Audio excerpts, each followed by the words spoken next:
This is the creepiest place in London. No Dickensian stretch of the river can match this calculated exercise in stucco horror, now itself decomposing. Nothing seems real but death at its greyest and clammiest. So wrote Ian Nairn in 1966, and it's not hard to see why. Highgate Cemetery is unlike anywhere else in the city. A crumbling, overgrown theatre of memory, where ivy curls around angels and time seems to have stopped somewhere in the 19th century. It's a place of sorrow and splendour, where beauty and decay walk hand in hand. And where, if the stories are true, something darker once stirred in the shadows. Today, we step through the gates of one of London's most haunted resting places. We'll explore its strange legends, the lives and deaths buried beneath its stones, and the whispers of a presence that some say still walks among the tombs. This is Highgate Cemetery, a masterpiece of Victorian mourning, and, perhaps, a playground for the dead.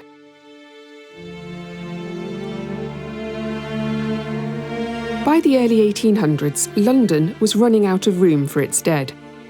Churchyards were overflowing, the city's population was booming, and the burial crisis was becoming harder to ignore.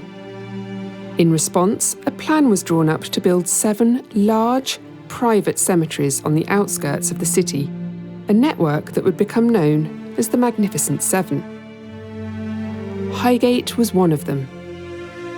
Designed by architect Stephen Geary, the first part to open was the West Cemetery in 1839. A dramatic hillside site filled with winding paths, vaults and Gothic grandeur. Then, in 1856, a newer section was added across Swains Lane, the East Cemetery. That side is still in use today, and while both sides are open for visitors to wander among the graves, the older West Cemetery closed in 1975. Sections like the atmospheric Terrace Catacombs are only open as part of a guided tour, a quiet, eerie privilege that offers a glimpse into one of the most atmospheric corners of London. When Highgate first opened, it quickly became one of the most desirable addresses for the dead. Burial here was a mark of distinction, and even today, part of its allure lies in the names carved into its stones. Among the notable figures laid to rest are poet Christina Rossetti, surgeon Henry Gray of Gray's Anatomy, organ builder Henry Willis, Catherine Dickens, and, of course, the revolutionary Karl Marx. One of Highgate's most striking features is the Egyptian Avenue, a bold architectural statement the London Cemetery Company proudly showcased in its Victorian advertisements.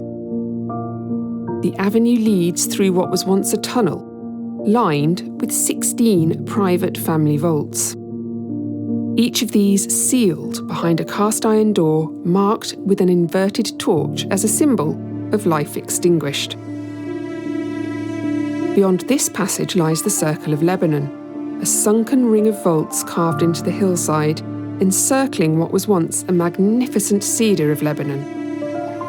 The tree was already a century old when Geary laid the cemetery out in the 1830s and formed a natural centrepiece among the stone. Sadly, the original cedar had to be removed in 2019 due to disease, but a new one has since been planted in its place, a quiet nod, perhaps, to continuity amid the ever-present decay.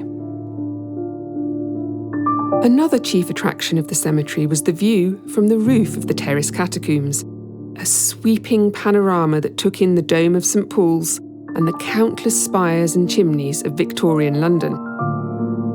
That view has long since vanished behind trees, but the terrace remains. It's a long, grand platform with vaults hidden beneath. Here is space for over 800 coffins sealed away in darkness beneath the stone. Highgate had become a popular place to be buried, but by the early 20th century, success had turned to strain. The cemetery was filling fast, and complaints began to surface about neglect, decay, and a growing sense of abandonment. It had also witnessed at least 2 suicides, one in 1856 and another in 1900, both tragedies adding to the air of quiet sorrow clinging to the place. And then there was the Druce Portland affair, a legal case so strange it captivated the newspapers for years. At its centre was Anna Druce, who claimed that her father-in-law, successful businessman Thomas Charles Druce, had lived a double life as the reclusive and wealthy 5th Duke of Portland. She insisted his coffin in the Druce family vault at Highgate was empty, as a ruse to disguise his continued existence. Her obsession with the case grew increasingly erratic, and she was eventually declared insane and confined to an asylum. But the claims didn't end with her hospitalisation. Other family members took up the cause, and in December 1907, the vault was opened. Inside, they found what the records had always stated: the remains of Thomas Charles Druce, buried 43 years before. The mystery was over, or at least the question of the body was. The case collapsed, and a significant amount of doubt was cast on the reliability of some witnesses, one of whom fled the country. As an interesting aside, Walter Dew, the police inspector who oversaw the case, would soon find himself caught up in another grim chapter of British crime when he arrested Dr. Crippen in 1910. That same year, the remains of Crippen's murdered wife were interred in Highgate Cemetery. But history was not done with Highgate. As time went on, the cemetery changed. After the trauma of the First World War and the scars left by the Second, including damage from bombing raids, the site began to slip into neglect. Burials became less frequent, families moved away, and maintenance of the plots slipped. Nature began to reclaim the dead.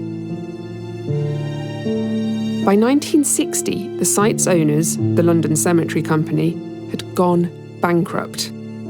Highgate was left to crumble.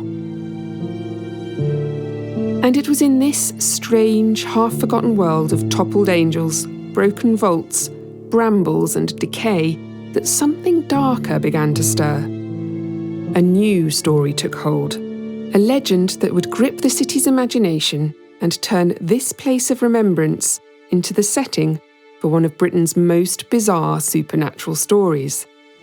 The tale of the Highgate Vampire. In Eastern European folklore, a vampire is a bloated, blood-filled corpse that leaves its tomb to spread death and disease. While such creatures did appear in British lore, notably in the writings of the 12th century chronicler William of Newburgh, the classic image of the vampire as described by the French monk Calmet was largely foreign to English traditions.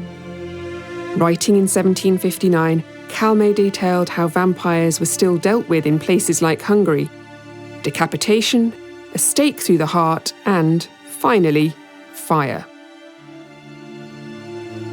One of the few native British vampire tales comes from Cumberland.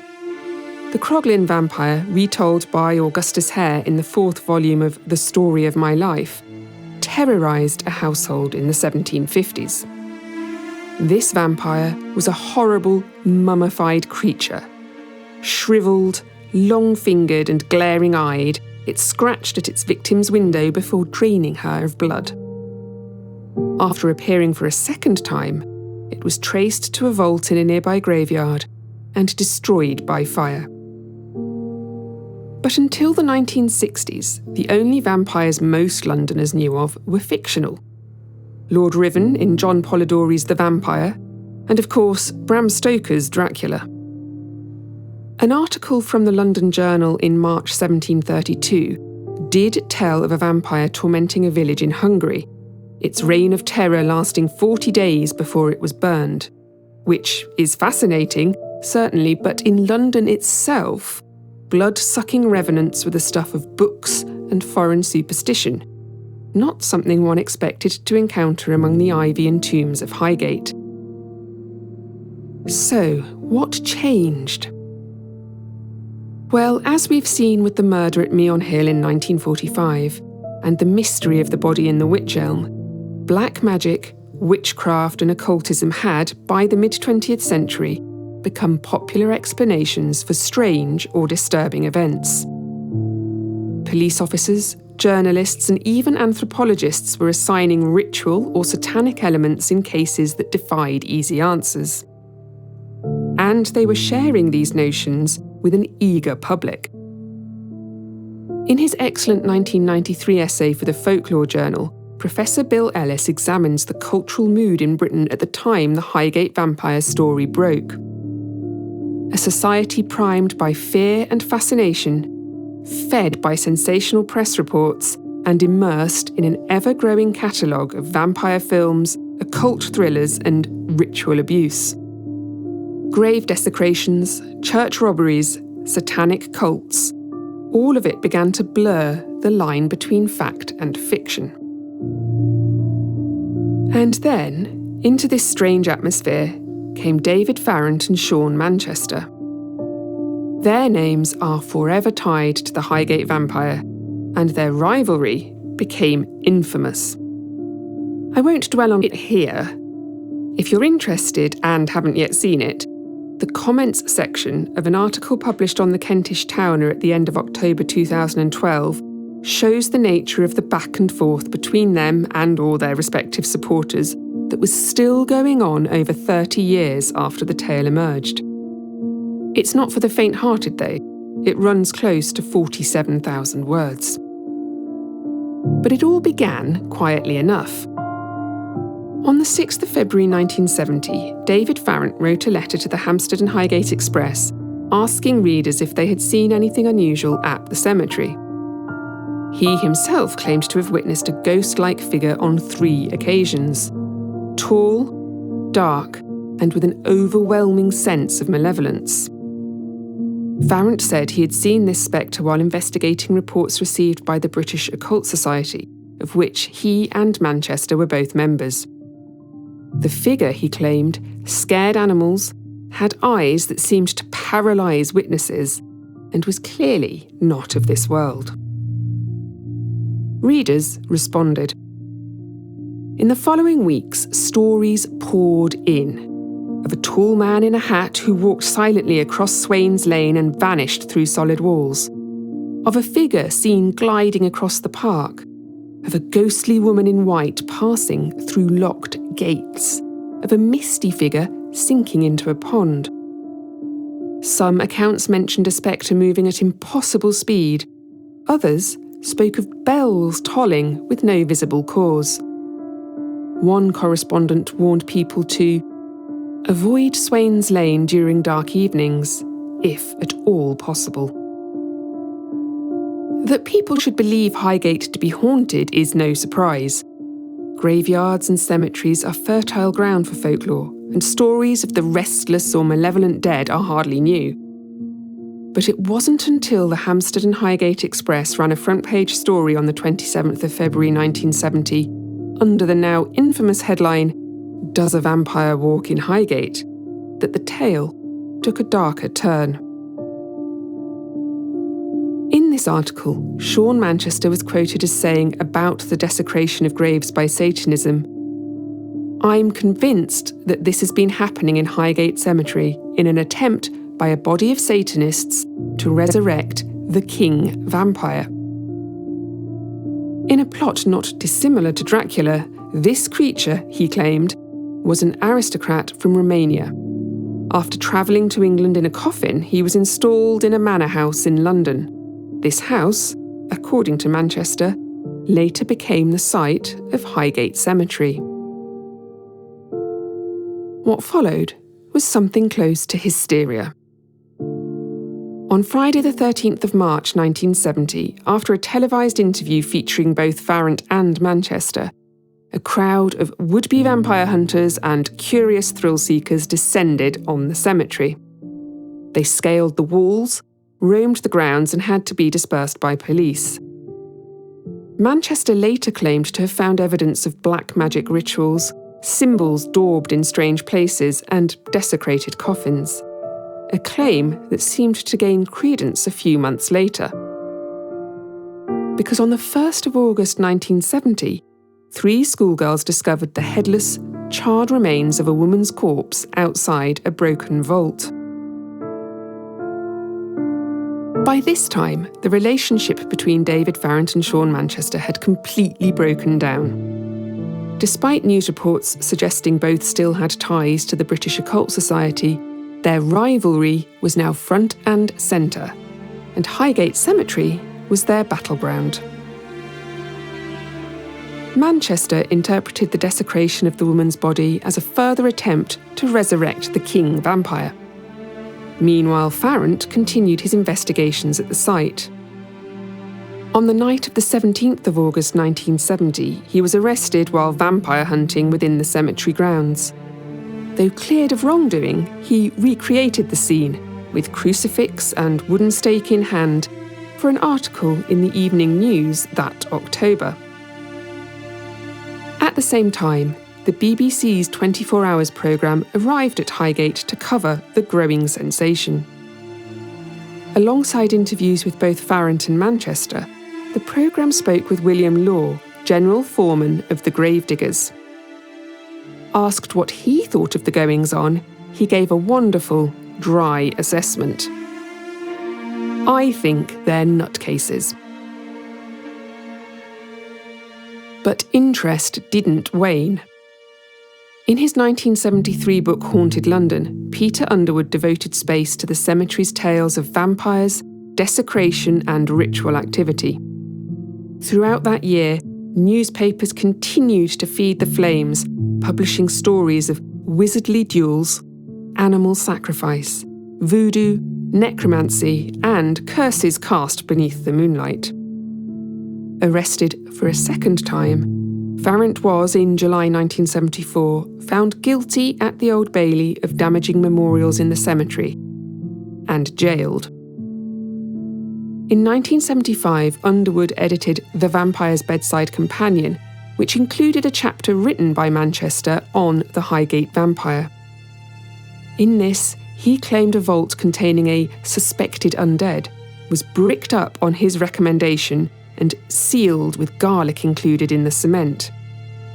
He also said that one of the schoolgirls who found the desecrated corpse had been infected by the vampire and had to be saved from the legions of the dead. Both Manchester and Farrant would go on to publish their own books on the events, shaping the myth in their own image.